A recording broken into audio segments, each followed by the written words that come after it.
Sulit untuk dilaksanakan dengan tepat waktu karena sulitnya untuk bangun pagi. Sebelum sholat subuh dilaksanakan, ada waktu sholat terbaik di antaranya sholat tahajud dan sholat sunnah sebelum subuh atau sholat sunnah qobliyah subuh yang begitu banyak membawa kebaikan bagi yang mengerjakan. Sholat sunnah qobliyah subuh dilaksanakan sebelum sholat subuh yang dilakukan dan dianjurkan untuk dilaksanakan di rumah. Berbagai kebaikan akan didapatkan dan menjadikan seseorang tersebut disiplin dalam melakukan sholat sunnah qobliyah subuh. Berikut akan dijelaskan mengenai 15 keutamaan sholat sunnah qobliyah subuh. 1. Sholat sunnah terbaik. 2 rakaat fajar sholat sunnah qobliyah subuh lebih baik daripada dunia dan seisinya. Hadis riwayat Muslim nomor 725. Salah satu keutamaannya ialah menjadi sholat terbaik di antara sholat sunnah lainnya, sebab dianggap lebih baik dari dunia dan seisinya. Hal itu karena sholat subuh sendiri adalah sholat wajib yang terkadang sulit dikerjakan karena sulitnya bangun pagi oleh orang-orang tertentu. Melakukan sholat sunnah qobliyah subuh akan menguatkan dan mendisiplinkan waktu sholat subuh. 2. Jalan masuk surga. 2 rakaat fajar sholat sunnah qobliyah subuh lebih baik daripada dunia dan seisinya. Hadis riwayat Muslim nomor 725. Setiap amalan baik yang dicontohkan oleh Rasulullah akan membawa ke surga, termasuk menjalankan sholat sunnah qobliyah subuh yang merupakan teladan Rasulullah. Bagi yang mampu melaksanakan, tentunya akan menyimpan amalan baik dalam dirinya, serta jauh dari penyakit hati. 3. Amalan ringan dan berpahala besar. Sholat sunnah qobliyah subuh tidaklah dilakukan melainkan setelah terbit fajar subuh.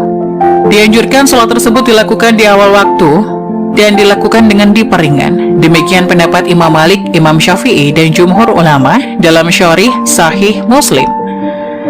Salat sunnah qobliyah subuh dapat dilakukan oleh siapa saja, sebab termasuk salah satu amalan ibadah yang ringan untuk dilakukan, namun juga memiliki pahala yang besar sebagaimana amalan penghapus dosa besar. 4. Kebaikan di akhirat. Hadis dari Abu Hurairah radhiyallahu anhu, Rasulullah shallallahu alaihi wasallam membaca dalam 2 rakaat salat sunnah subuh surat Al-Kafirun dan surat Al-Ikhlas. Hadis riwayat Muslim 726. Bagi yang rutin melakukan salat sunnah qobliyah subuh disertai menjaga amalan lainnya dengan baik, akan mendapatkan kebaikan di akhirat dan mendapatkan bekal yang indah untuk kehidupan di akhirat pula dan jauh dari siksaan neraka.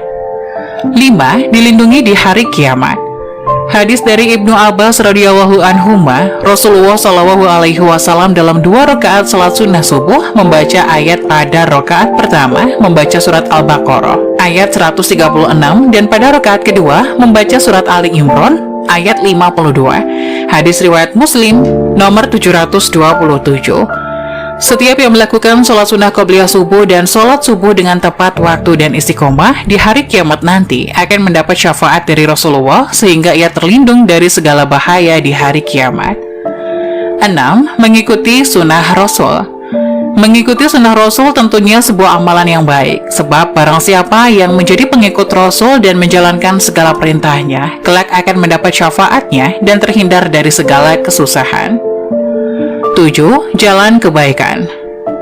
Jadikanlah salat sunnah kalian di rumah kalian, janganlah jadikan rumah kalian seperti kuburan. Hadis riwayat Bukhari ayat 1187. Salat sunnah qobliyah subuh membawa banyak jalan kebaikan, sebab dari sana akan menciptakan pribadi yang istiqomah dan tepat waktu dalam menjalankan sholat subuh, sehingga dalam keseharian akan mampu melakukan segala sesuatu lebih disiplin.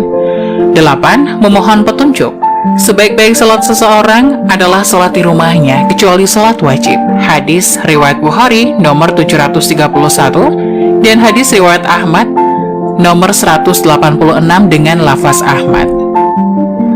Salat sunnah qobliyah subuh yang dianjurkan untuk dilakukan di rumah dapat dijadikan sebagai permohonan untuk manusia, memohon petunjuk tentang segala sesuatu sambil menunggu azan subuh tiba atau setelah azan subuh sehingga termasuk waktu doa yang mustajab.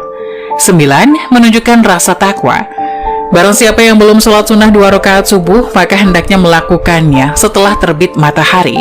Hadis riwayat At-Tirmizi 424 disahihkan.